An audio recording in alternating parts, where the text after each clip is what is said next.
नमस्कार दोस्तों, मैं आलोक शुक्ला आज फिर उपस्थित हूं आज के प्रसंग में एक नए विषय के साथ। लेकिन आगे बढ़ने के पहले मेरी चैनल को सब्सक्राइब कर लीजिए और बेल आइकॉन भी दबा दीजिए ताकि आपको हर नए वीडियो का नोटिफिकेशन जल्दी मिल सके। आज राष्ट्रीय विज्ञान दिवस है, तो आज हम विज्ञान के बारे में बात करते हैं। राष्ट्रीय विज्ञान दिवस विज्ञान से होने वाले लाभों के प्रति समाज में जागरूकता लाने और उनमें वैज्ञानिक सोच पैदा करने के उद्देश्य से राष्ट्रीय विज्ञान एवं प्रौद्योगिकी परिषद तथा विज्ञान एवं प्रौद्योगिकी मंत्रालय के तत्वावधान में हर साल 28 फरवरी को भारत में मनाया जाता है। पहला राष्ट्रीय विज्ञान दिवस 28 फरवरी 1987 को मनाया गया था। वर्ष 2024 के लिए राष्ट्रीय विज्ञान दिवस की थीम है इंडिजिनस टेक्नोलॉजीज फॉर विकसित भारत या विकसित भारत के लिए स्वदेशी तकनीकें। इसी दिन भारतीय वैज्ञानिक सर चंद्रशेखर वेंकट रमन ने 1928 में रमन प्रभाव की खोज की थी। इस खोज के लिए उन्हें वर्ष 1930 का नोबेल पुरस्कार दिया गया था। यह किसी भारतीय बल्कि किसी एशियन को मिलने वाला पहला नोबेल पुरस्कार था। राष्ट्रीय विज्ञान दिवस का मूल उद्देश्य विद्यार्थियों को विज्ञान के प्रति आकर्षित करना तथा जनसाधारण को विज्ञान एवं वैज्ञानिक उपलब्धियों के प्रति सजग बनाना है। विज्ञान के बिना विकास संभव नहीं है।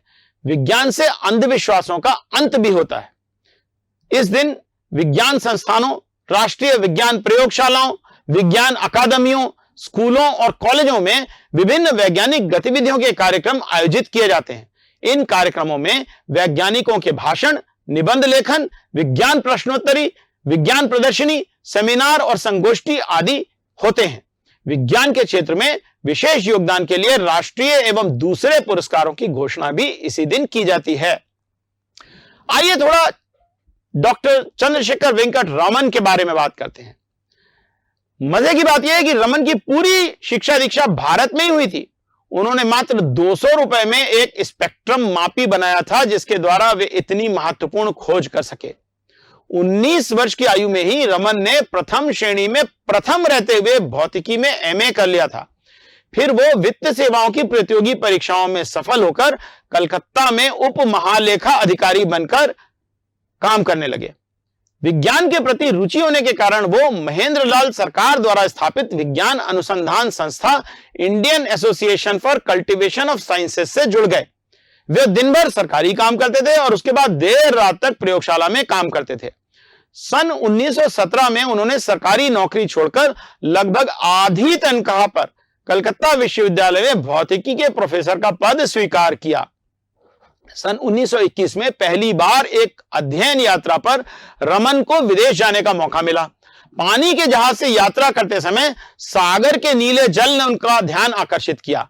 लॉर्ड रेले ने सागर जल के नीले रंग को आकाश का जल में प्रतिबिंब माना था। रमन को यह व्याख्या ठीक नहीं लगी। उन्हें लगता था कि रेले ने जो सिद्धांत वायु के नीले रंग के लिए बताया था वही जल के नीले रंग के लिए भी होना चाहिए। एसएस नारकुंडा नाम के जलयान पर वापसी यात्रा में उन्होंने एक जेबी स्पेक्ट्रम मापी से ग्लेशियरों और जल में कुछ प्रयोग किए। उन्होंने नेचर पत्रिका को एक छोटा सा लेख भी इस संबंध में भेजा। 7 वर्षों के अथक परिश्रम और सैकड़ों द्रवों एवं ठोसों से प्रकाश प्रकीर्णन का अध्ययन करने के बाद आखिरकार 28 फरवरी 1928 को उन्होंने रमन प्रभाव की घोषणा की। उनका शोध 31 मार्च 1928 को इंडियन जर्नल ऑफ फिजिक्स में प्रकाशित हुआ। रमन प्रभाव की उपयुक्त व्याख्या केवल क्वांटम सिद्धांत के आधार पर की जा सकती है, जहां एक वर्णी निश्चित तरंग दैर्घ्य के प्रकाश पुंज को ऊर्जा युक्त कणों अथवा फोटॉनों के प्रवाह के रूप में देखा जाता है। ये फोटॉन जब माध्यम से कणों में टकराते हैं तो उनमें से या तो प्रत्यास्थ संघट्ट होता है, जिससे अनिवार्यता आपतित आवृत्ति की ही तरंगें उत्सर्जित होती हैं, जिसे रेले प्रकीर्णन कहते हैं, या फिर अप्रत्यास्थ संघट्ट होता है, जिससे आपतित विकिरणों से अधिक तरंग दैर्घ्य या कम आवृत्ति की स्पेक्ट्रमी रेखाएं भी प्राप्त हो सकती हैं और कम तरंग दैर्घ्य या अधिक आवृत्ति की स्पेक्ट्रमी रेखाएं या एंटी स्टार्क रेखाएं भी प्राप्त हो सकती हैं। अप्रत्यास्थ संघट्ट से प्राप्त विकिरणों का प्रक्रम रमन प्रकीर्णन कहलाता है और इसके परिणाम स्वरूप प्राप्त स्पेक्ट्रमी रेखाएं रमन रेखाएं कहलाती हैं। यूट्यूब की channel New World India Creative पर creative Commons attribution licence reuse allowed के अंतर्गत उपलब्ध रमन प्रभाव पर यह वीडियो देखिए। वीडियो का लिंक मैं डिस्क्रिप्शन बॉक्स में दे रहा हूं।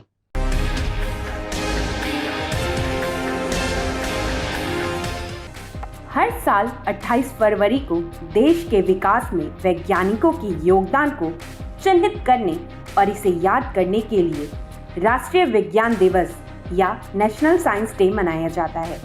इस दिन 1928 में भारतीय भौतिक विज्ञानी चंद्रशेखर वेंकट रमन ने स्पेक्ट्रोस्कोपी के क्षेत्र में एक महत्वपूर्ण खोज की थी, जिसे बाद में उनके नाम पर रमन प्रभाव कहा गया।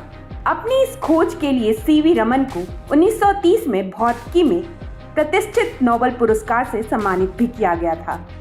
चलिए अब आपको बताते हैं कि क्या है प्रकाश का प्रकीर्णन। रमन प्रभाव, जिसे रमन स्कैटरिंग के नाम से भी जाना जाता है, प्रकाश की तरंग दैर्ध्य में परिवर्तन है। जब कोई प्रकाश की किरण किसी रासायनिक यौगिक के एक पारदर्शी नमूने से गुजरती है तो प्रकाश की किरण में एक डिफ्लेक्शन देखने को मिलता है। प्रकाश के छोटे से हिस्से की तरंग दैर्ध्य मूल प्रकाश किरण की तरंग दैर्ध्य से अलग होती है। प्रकाश की इसी गुण को रमन प्रभाव कहा जाता है। कौन करता है इस दिन का आयोजन? राष्ट्रीय विज्ञान और प्रौद्योगिक संचार परिषद यानी NCSTC, विज्ञान और प्रौद्योगिकी विभाग यानी DST राष्ट्रीय विज्ञान दिवस के उत्सव का समर्थन और समन्वय करने के लिए एक नोडल एजेंसी के रूप में काम करता है। विज्ञान के क्षेत्र में उत्कृष्ट प्रयासों को पहचान देने के लिए DST ने फरवरी 1987 में राष्ट्रीय विज्ञान पुरस्कार भी शुरू किए। यह पुरस्कार राष्ट्रीय विज्ञान दिवस पर दिए जाते हैं।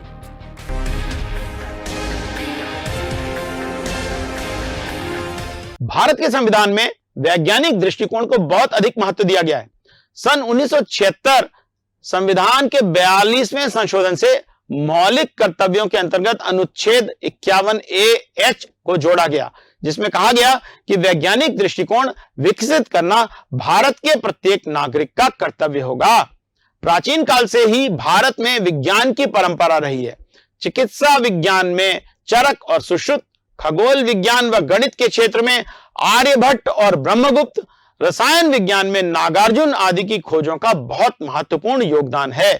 आधुनिक वैज्ञानिक खोजों में भारत के जगदीश चंद्र बसु, प्रफुल्ल चंद्र राय, सीवी रमन, सत्येंद्रनाथ बोस, मेघनाद साहा, श्रीनिवास रामानुजन, हरगोविंद खुराना आदि का महत्वपूर्ण योगदान है।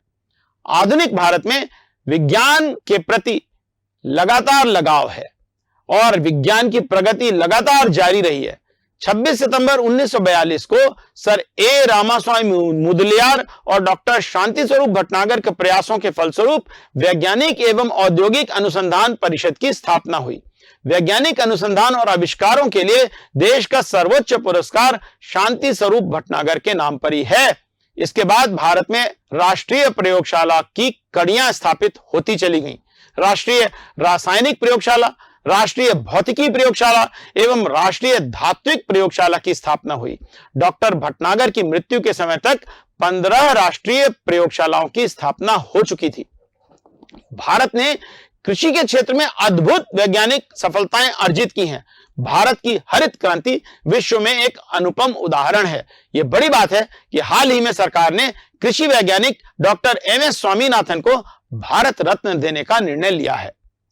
10 अगस्त 1948 को डॉक्टर होमी जहांगीर भाभा के प्रयासों से परमाणु ऊर्जा आयोग का गठन हुआ। भारत ने नाभिकीय ऊर्जा के क्षेत्र में बड़ी सफलताएं प्राप्त की हैं। पोखरण 1 और 2 के सफल परीक्षण इस बात का प्रमाण है। भारत के अंतरिक्ष वैज्ञानिक भी अपने बलबूते पर उपग्रह बनाकर अपने ही शक्तिशाली रॉकेटों से उन्हें अंतरिक्ष में स्थापित करने में समर्थ हैं। अंतरिक्ष के क्षेत्र में भारत की उपलब्धियों की चर्चा भी सर्वत्र है। भारत का चंद्रयान सफलतापूर्वक चांद पर उतरा और आदित्य L1 सूर्य का अध्ययन कर रहा है। परम कंप्यूटर बनाकर भारत इलेक्ट्रॉनिक क्षेत्र में भी अग्रिम पंक्ति में खड़ा है। लेकिन जहां एक और हम प्रगति के नित नए सोपान तय कर रहे हैं, वहीं कुछ लोग अभी भी अंधविश्वासों में जकड़े हुए हैं। देश में आज भी आस्था और भक्ति के नाम पर अवैज्ञानिक बातों को प्रश्रय मिलता है। गांवों में लोग डायन, चुड़ैल या पनौती कहकर महिलाओं के साथ अत्याचार करते हैं। लोग आज भी नए कार्य पंडे पुजारियों से पूछकर करते हैं। कुछ लोग न्यूमरोलॉजी आदि के कारण अपना नाम तक बदल देते हैं।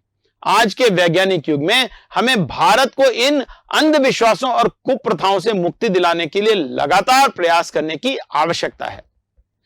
स्कूलों और कॉलेजों में बेहतर प्रयोगशालाएं होना चाहिए, जिससे हमारे युवा वैज्ञानिकों को प्रयोग करने का मौका मिल सके। सरकार ने अटल टिंकरिंग लैब और राष्ट्रीय आविष्कार अभियान जैसी योजनाओं से इस ओर कदम तो बढ़ाया है, लेकिन इस दिशा में अभी बहुत कुछ करने की आवश्यकता है। आज दुनिया में ड्राइवरलेस कारें चल रही हैं। हम सौर मंडल को पार करके दूर अंतरिक्ष में जा रहे हैं। आर्टिफिशियल इंटेलिजेंस आज की सच्चाई बन चुकी है। मानव मस्तिष्क में कंप्यूटर चिप का इंप्लांट किया जा रहा है। ऐसे में भारत को विज्ञान की राह पर तेजी से चलना पड़ेगा, तभी हम विश्व की बराबरी कर पाएंगे। आज का एपिसोड मैं आपको माननीय प्रधानमंत्री श्री नरेंद्र मोदी जी की YouTube चैनल नरेंद्र मोदी पर creative Commons attribution licence reuse allowed के अंतर्गत उपलब्ध यह वीडियो दिखाकर करता हूं। वीडियो का लिंक डिस्क्रिप्शन बॉक्स में दे रहा हूं। वीडियो को देखिए और मुझे इजाजत दीजिए। नमस्कार। आधुनिक भारत के विकास में विज्ञान और प्रौद्योगिकी का महत्वपूर्ण योगदान है। आज वैज्ञानिक अनुसंधान के क्षेत्र में भारत विश्व के शीर्ष 5 देशों में से एक है। पिछले 9 सालों में सरकार ने देश को science and technology power house के रूप में पेश करने के लिए साइंटिफिक इंफ्रास्ट्रक्चर और पॉलिसीज में कई महत्वपूर्ण बदलाव किए हैं। इसी का नतीजा है कि आज भारत ग्लोबल इनोवेशन इंडेक्स पर लंबी छलांग लगाकर 81 से 40वें स्थान पर पहुंच गया है। 2014 के मुकाबले आज स्टार्टअप्स की संख्या 300 गुना बढ़कर 97,000 हो गई है। 115 यूनिकॉर्न के साथ आज भारत अमेरिका और चीन के बाद विश्व का तीसरा सबसे बड़ा स्टार्टअप हब बन गया है। Digital India, startup India, stand up India, make in India, invest India और आत्मनिर्भर भारत जैसे कार्यक्रमों के जरिए देश में नवाचार और उद्यमशीलता की संस्कृति को बढ़ावा मिला है। अटल इनोवेशन मिशन में 10,000 अटल टिंकरिंग लैब्स, अटल इंक्यूबेशन सेंटर, अटल कम्युनिटी इनोवेशन सेंटर और इंस्पायर स्कॉलरशिप के जरिए स्कूली बच्चों में नवाचार की भावना को प्रोत्साहित किया गया। हमारा प्रयास है कि 6ठी क्लास से ही विद्यार्थी अटल टिंकरिंग लैब में जाएं और फिर कॉलेज से निकलते ही उसको इंक्यूबेशन का, स्टार्टअप का एक इकोसिस्टम तैयार मिले।